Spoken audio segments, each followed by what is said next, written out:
यदि ये गठबंधन हटा दें, यदि ये ईवीएम हटा दें, उसके बाद चुनाव लड़ लेना, तो आपको पता लग जाएगा किसकी कितनी ताकत है। और यदि ये बेईमानी ना करे तो बीएसपी की अच्छी मजबूती है और बीएसपी सरकार बनाने की स्थिति में है। सरकारों ने तो नौकरी खत्म कर दी है ना, इसीलिए अपनी सरकार बनानी है ताकि नौकरियां जनरेट हों, बैकलॉग पूरे हों। और उसके बाद सभी को, मेरे जैसे उच्च शिक्षित बहुत सारे लोग हैं समाज के जो जिनको नौकरियां नहीं मिल रही हैं।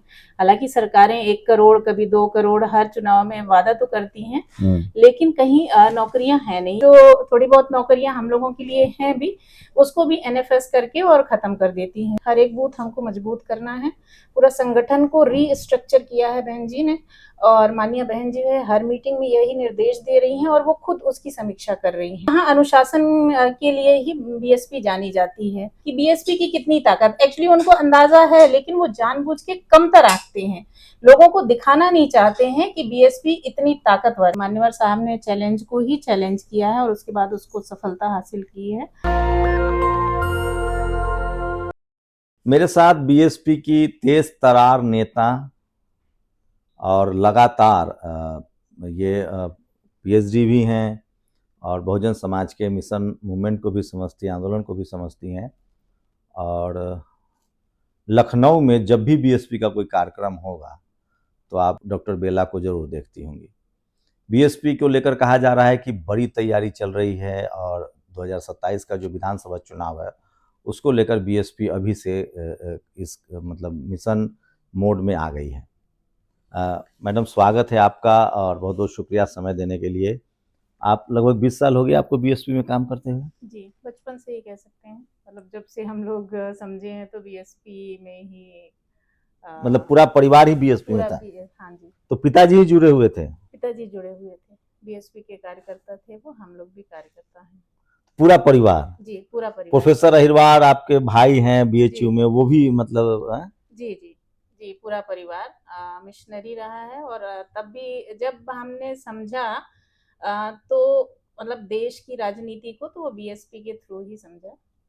और जहाँ है, मेरे पिताजी के मतलब 4 बच्चे हैं, मैं अकेली उनकी बेटी हूँ, तो जो जहाँ है वो बीएसपी के तले ही हैं और बीएसपी की वजह से ही हैं और मिशन मूवमेंट को चला रहे हैं। तो कई बार बात हुई, पिछली बार भी विधानसभा में ट्राई कर रही थी आप चुनाव लड़ने की, इस बार चुनाव की तैयारी कर रही हैं? नहीं, देखिए चुनाव की तैयारी तो हर 5 साल में होती है, पार्टी करती है, हम लोग भी उस पे लगे रहते हैं और इस बार भी लगे हुए हैं। कौन सा विधानसभा हुआ आपका? विधानसभा पहले तो मुझे सरोजिनी नगर में जिम्मेदारी दी गई थी, तो अभी तो नहीं, तो वो तो पार्टी के लिए काम करती रहती है। मतलब अगर आपको चुनाव लड़ना हो तो आप शहर में चुनाव लड़ेंगी या जो जो आपका जो क्षेत्र है वहां से? देखिए, हम बीएसपी का जो कार्यकर्ता होता है वो चुनाव लड़ने के लिए नहीं काम करता है, वो चुनाव लड़ाने के लिए काम करता है। और जैसा कि अच्छा, मान लीजिए बहन जी का आदेश हो गया, आपको टिकट मिला, तो कहाँ से लड़ेंगी? जहाँ से बहन जी कह देंगी वहां से लड़ लेंगे। नहीं, लेकिन विधानसभा तो एक तैयारी होती है ना कि ये मेरा कंस्टिट्यूएंसी है, होम कंस्टिट्यूएंसी है, ये मेरा गृह क्षेत्र है। जी, यहाँ तो मैं जौनपुर की हूँ बेसिकली, तो जहाँ से वैसे बहन जी कह देंगी हम लोग वहाँ से लड़ लेंगे ऐसा। लेकिन मेरा अपना जो कोई ऐसा एम नहीं है कि हमको विधायक या सांसद ही बनना है। हम लोग मिशन मूवमेंट से जुड़े हुए लोग हैं। हमने ए फॉर अम्बेडकर पढ़ा है, बी फॉर बुद्धा पढ़ा है, तो आज भी उसी मिशन मूवमेंट में लगे हुए हैं और उसको आगे बढ़ाने में अपना योगदान दे रहे हैं। पढ़ाई लिखाई आपने पीएचडी की है जी, तो नौकरी करने की नहीं सोची आपने? नौकरियां हैं कहाँ जो नौकरी करेंगे हम लोग। सरकारों ने तो नौकरी खत्म कर दी है ना, इसीलिए अपनी सरकार बनानी है ताकि नौकरियां जनरेट हों, बैकलॉग पूरे हों। और उसके बाद सभी को, मेरे जैसे उच्च शिक्षित बहुत सारे लोग हैं समाज के जो जिनको नौकरियां नहीं मिल रही हैं। हालांकि सरकारें 1 करोड़ कभी 2 करोड़ हर चुनाव में वादा तो करती हैं, लेकिन कहीं नौकरियां हैं नहीं, या हैं भी कहीं पर। तो अभी आपने देखा जुडिशरी में जैसे एक भी हम लोगों का SC ST का नुमाइंदा उनको सुटेबल नहीं मिला NFS मध्य कर देते। प्रदेश में जो भी आया मामला। जी, तो आप देख रहे हैं कि इस तरह की चीजें सरकार करती रही है और है ना, जो थोड़ी बहुत नौकरियां हम लोगों के लिए हैं भी, उसको भी NFS करके और खत्म कर देती हैं। जबकि ऐसा नहीं है, पढ़े लिखे लोग काफी हैं हमारे समाज में, लेकिन उनको मौका नहीं मिल रहा है। तो आप जो अंबेडकर जी हैं, जो एमएलसी थे, अभी अभी हैं या उनका टर्म खत्म हो गया? उनका खत्म हो गया अभी। वो थे, उनके भी आपने बहुत उनके साथ काम किया है, तो क्या कैसी लग रही है जो बीएसपी की, जो कह रहे हैं लोग दिल्ली में बैठ के, हम लोग तय सोच रहे हैं कि बहन जी ने लगातार वो मीटिंग ले रही हैं, जी सेक्टर लेवल पे मीटिंग हो चुकी है, जिला अध्यक्षों की मीटिंग हो चुकी है, तो किस तरह की तैयारी चल रही है? आप लोगों को क्या आदेश है? जी, बूथ लेवल पे है, हर एक बूथ हमको मजबूत करना है, पूरा संगठन को रीस्ट्रक्चर किया है बहन जी ने, और माननीय बहन जी है हर मीटिंग में यही निर्देश दे रही हैं और वो खुद उसकी समीक्षा कर रही हैं। आप जा रही हैं हर मीटिंग में? बिल्कुल, जहाँ आदेश होता है एकदम जाते हैं हम। तो ये एकदम बीएसपी में डिसिप्लिन में आपको रहना है, पार्टी जो आदेश देगी वही करना है? किसी भी पार्टी में आपको डिसिप्लिन में रहना होगा। मिशन मूवमेंट क्या होता है? नहीं, जैसे होता है ना कि जी। बाकी पार्टियों के कार्यकर्ता सम्मेलन है तो छोटे बड़े सभी कार्यकर्ता जाते हैं, लेकिन इसमें है कि जो बहन जी का कॉल हुआ कि भाई जिला अध्यक्ष को आना है, सेक्टर अध्यक्ष को आना है, कार्यकर्ताओं को आना है, तो इस लेवल पे। जी, ये हमारी पार्टी जो है वो कैडर बेस्ड पार्टी है, और यहाँ अनुशासन के लिए ही बीएसपी जानी जाती है। तो जहाँ हम जो जिम्मेदारी हमको दी जाती है हमको वहीं रहना है, बाकी जगह बाकी लोग हैं ना, सब जगह एक आदमी नहीं काम कर सकता है। यदि मुझे एक विधानसभा दी गई है या मुझे एक बूथ दिया गया है तो हमको उस बूथ को मजबूत करना है, अगले बूथ में दूसरा आदमी रहेगा। ये एक बड़ी गलती हो रही है, ये बीजेपी इसी तरह से काम करती है। बाकी दलों में आप देखेंगे सपा बसपा जो हार की वजह है, उनके एक ही कार्यकर्ता आपको बुलंदशहर में भी दिखेंगे और वही नोएडा और ग्रेटर नोएडा में भी दिखेंगे, नेता के आसपास मंडराते रहते हैं। तो बीएसपी में ये परमिशन नहीं कि आप नेता के आसपास मंडराएं। नहीं, कभी कभी भी नहीं है। जिसको जिसको जिस क्षेत्र की जिम्मेदारी दी जाती है, चाहे वो कार्यकर्ता हो, बूथ लेवल का हो, सेक्टर लेवल का हो, विधानसभा का हो या प्रदेश लेवल के हो, तो जिनको जहाँ का जो जिम्मेदारी दी जाती है वो वहीं पर ही काम करते हैं। अभी जो रैली हुई थी, कहा जा रहा है कि इससे बीएसपी की फिर से वापसी की संभावना तेज हुई है। उस रैली उम्मीद थी कि इतनी बड़ी भीड़ जुटेगी? देखिए, उम्मीद तो मीडिया को तब दिखाई दिया जब लोग आ गए। मैं आपको बात बताऊं, जब हम लोग तैयारी कर रहे थे तो ऐसी सभी आपके जैसे लोग और भी बाकी चैनल्स वाले पूछ रहे थे। एक बड़े पत्रकार थे जो सो कॉल्ड, आप जिनको मतलब जो सरकारी पत्रकार हैं, उन्होंने मुझसे पूछा कि ये बताइए, ठीक एक दिन पहले की बात है, वो शाम को 8 बजे उन्होंने कहा ये बताइए भीड़ कितनी होगी। तो मैंने कहा आप अंदाजा लगाइए, आप लोगों को ज्यादा फीडबैक होता है।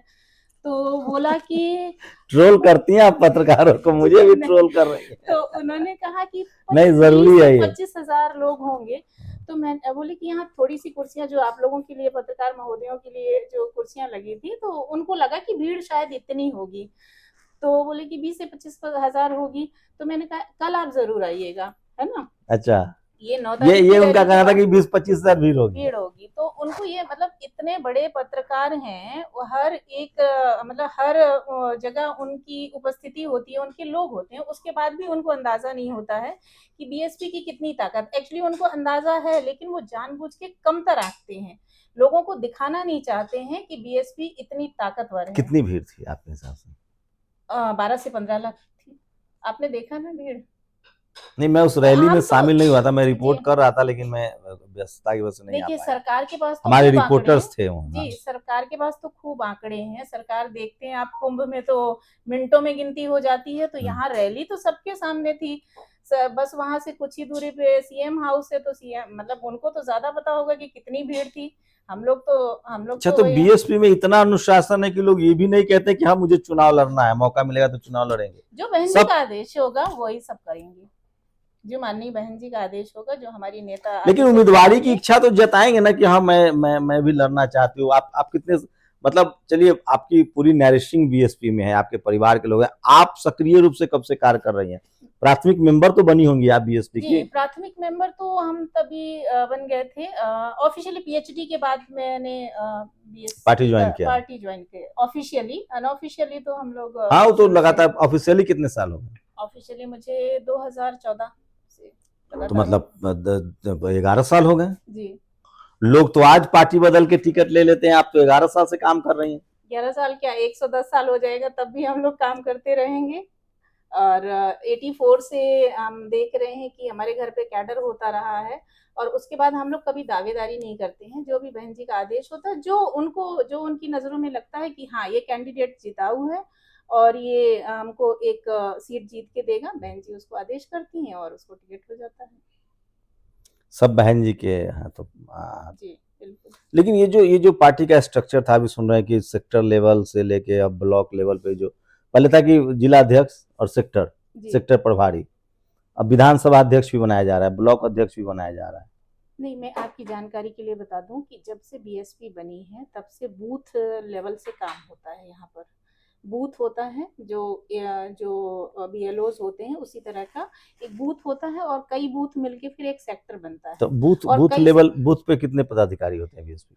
बूथ में बूथ अध्यक्ष होगा, फिर उसके बाद कोषाध्यक्ष होगा, फिर 11 पदाधिकारी होंगे, ऐसे बूथ के अकॉर्डिंग वो। और उसके बाद फिर सेक्टर में होंगे, सेक्टर अध्यक्ष होगा, फिर महासचिव होगा, फिर कोषाध्यक्ष होंगे, ठीक है। उसके बाद उसके मेंबर्स होंगे। सेक्टर के बाद फिर विधानसभा आएगी। एक विधानसभा में मतलब एक विधानसभा जो है इस तरह से बटी होती है। तो ये जो मतलब ये जो लोग कह रहे हैं पन्ना पन्ना प्रमुख, जो हाँ, बीजेपी का जो कॉन्सेप्ट बीजेपी है, का, ये पहले बीएसपी का कॉन्सेप्ट था।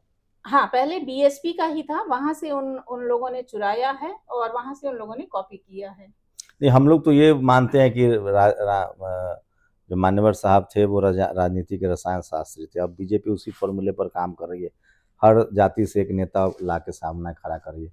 कितना बड़ा चैलेंज आपको लगता है, चूंकि अकेले चुनाव लड़ती है बीएसपी और आज गठबंधन का दौर है, बीजेपी भी यूपी में गठबंधन के दम पर चुनाव लड़ रही है, सपा भी गठबंधन के चुनाव लड़ रही है, तो ऐसे में कितना बड़ा चैलेंज हो जाता है आप लोग के लिए, कार्यकर्ताओं के लिए? देखिए, चैलेंज तो शुरू से ही रहा है, और मान्यवर साहब ने चैलेंज को ही चैलेंज किया है और उसके बाद उसको सफलता हासिल की है। तो देखिए, यदि ये गठबंधन हटा दें, यदि ये ईवीएम हटा दें, उसके बाद चुनाव लड़ लेना, तो आपको पता लग जाएगा किसकी कितनी ताकत है। तो हम लोग तब भी उतने ही मजबूत थे, और यदि ये बेईमानी ना करे तो बीएसपी की अच्छी मजबूती है और बीएसपी सरकार बनाने की स्थिति में है।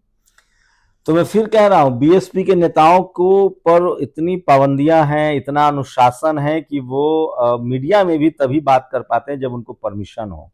जो बड़े पदाधिकारी, हम लोग की कोशिश होती है, कार्यकर्ता उनकी बात करते रहते हैं, लेकिन अब थोड़ा सा लचीला रहा है। हम लोग रामजी गौतम हो जो नेशनल कोऑर्डिनेटर हैं, आकाश आनंद हो, ये सब बीएसपी से बात, अब मीडिया से बात कर रहे हैं, डॉक्टर बेला, और ऐसे लाखों कार्यकर्ता हैं बीएसपी में। अगर इनको टीवी अखबार पर आने का मौका दिया जाए, जो आज की डिमांड है, सोशल मीडिया का जमाना है, सोशल मीडिया को लेकर भी पार्टी की कोई गाइडलाइन है या आप लोग इस्तेमाल कर रहे हैं? सारे लोग सोशल मीडिया पे हैं, पार्टी का भी है, और माननीय बहन जी हर इशू पे ट्वीट करती हैं, और उसके बाद प्रेस रिलीज भी होती है। बाकी सबकी अपने ट्विटर हैंडल हैं। तो आप लोगों को कुछ स्पेशल है कि भाई बहन जी का जैसी ट्वीट आए उनको रिट्वीट कीजिए, हाँ, उनको? और सभी को वायरल करना है। वो जो भी बहन जी का आता है वैसे ही सबके पास फोन आ जाता है और सबके पास मैसेज आ जाता है, और सब लोग अपने स्तर पे जो जो पार्टी का स्ट्रक्चर है उस पे नीचे लेवल तक वो बात जाती है। एक चीज मैं आपको और भी सोशल मीडिया की बात कहना चाहूंगी। लोग कहते थे कि लोगों को बहन जी की भाषा नहीं समझ में आती, बहन जी ट्विटर पे राजनीति करती हैं। वो ट्विटर की ही भाषा थी, एक ट्वीट ही था 9 सितंबर वाला, और उसके बाद ठीक एक महीने बाद मान्यवर साहब के परिनिर्वाण दिवस पे वही ट्वीट नीचे आम आदमी तक, आम वोटर तक पहुंचा, और उसी मैसेज से ही इतने लाखों लोगों की भीड़ आप लोगों ने देखी है। तो जो मैं आपके माध्यम से लोगों से कहना चाहूंगी, सो कॉल्ड जो नेशनल मीडिया है, कि आपको बहन जी की भाषा नहीं समझ में आती। आपके पास सारे संसाधन हैं, सारा इंफॉर्मेशन टेक्नोलॉजी है, उसके बाद भी आप लोग बहन जी की भाषा नहीं समझते हैं। लेकिन बहन जी का अपना वोटर है, अपना जो कार्य करता है, उसको उस तक वो बहन जी की सारी बातें समझ में आती हैं, और उनका ट्वीट वो अच्छी तरह समझता है। तो सोचिए, मैं फिर कह रहा हूँ, इस देश में बीएसपी हो, तमाम जो बहुजन दल है वो कार्यकर्ता बेस दल है, उसमें बीएसपी के पास एक सबसे बड़ा वोट बैंक है, सबसे ज़्यादा कैडर बेस पार्टी है, सामाजिक न्याय वाली पार्टी है, सोशल जस्टिस वाली पार्टी है, और बीएसपी का तो मैनिफेस्टो ही संविधान है।